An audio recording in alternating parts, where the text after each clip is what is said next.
Ini adalah apa? Sebuah kesaksian mereka yang yang disebut hafiz Quran tadi 1000 hadis dan lebih, mereka yang dijuluki sebagai hafiz. Kemudian ulama menyederhanakan kriterianya, dan di sini kesaksian seorang sahabat, sahabat yang agung, Mu'adz bin Jabal radhiyallahu an, yang menyanjung mereka para yang menyanjung mereka yang hafal Al-Quran dengan apa? Dengan sanjungan yang sangat tinggi. Maka mereka yang hafal Quran itu juga bahkan lebih tinggi dari gelar apa? Dari gelar Al-Hafiz yang kita pakai hari ini. Kata beliau apa? Ibunda Bakrimati Allah Subhanahu wa taala, barang siapa yang telah diberikan anugerah berupa hafalan Al-Quran, maka sungguh dia telah diberikan bagian besar dari apa? Dari nubuwah ataupun kenabian. Lalu kemudian hanya saja dia tidak langsung diberikan wahyu oleh malaikat. Maka itu kata Mu'adz bin Jabal itu anugerah yang besar bagi mereka yang apa?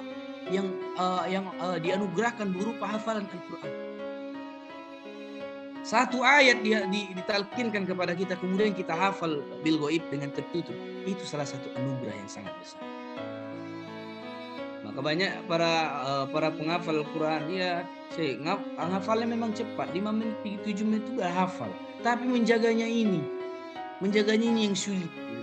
Maka memang itu sudah sebelum kita menstatementkan itu, Rasulullah SAW di dalam hadisnya apa yang paling penting dalam hal ini, dari kenabian ini dengan tuntunan Nabi SAW ini disampaikan oleh Nabi bahwa hadis yang hadis yang senada dengan hadis sebelumnya namun memiliki lafaz lain. Apa kata beliau? Sungguh perumpamaan penghafal Al-Quran itu seperti pemilik unta yang terikat. Seperti pemilik unta yang berikat. Jika ia konsisten menjaganya, maka unta itu akan tetap jadi miliknya. Itulah kata Nabi SAW di dalam satu hadis. Namun jika ia melepasnya, unta itu akan lepas. Jadi di sini Ibunda Bangka rahmati Allah Subhanahu wa taala, hadis Rasulullah SAW ini menggunakan 3 perumpamaan. Apa yang pertama? Beliau mengumpamakan mengumpamakan bahwa si penghafal itu adalah seperti pengembala unta. Unta. Lalu kemudian Al-Quran itu ibarat apanya? Untanya. Maka Ibunda Bangka rahmati Allah Subhanahu wa taala, dan hafalan itu adalah apa? Ikatannya. Jadi Nabi sallallahu alaihi wasallam menyerahkan ini di hadis ini. Mungkin di antara kita sudah sering mendengarnya kan, seperti unta yang terikat, tapi coba kita dalami, coba kita hayati kalimat ini, hadis ini yang Rasulullah sallallahu alaihi wasallam sampaikan.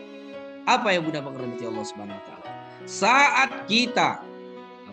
Saat kita mensyarah hadis ini di dalam Fathul Bari, ya, Ibnu Hajar Al-Asqalani mengatakan, berpesan pada hadis semisal ini terdapat apa?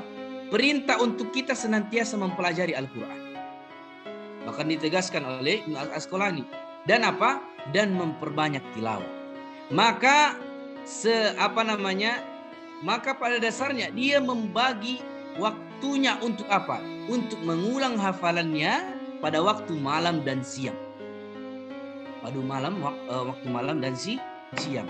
Karena Rasulullah SAW bersabda, jika seorang penghafal Al-Quran itu berdiri lalu membaca hafalannya pada siang dan malam hari, niscaya dia akan apa? Akan terus ingat dengan hafalannya. Maka catat ini. Ya.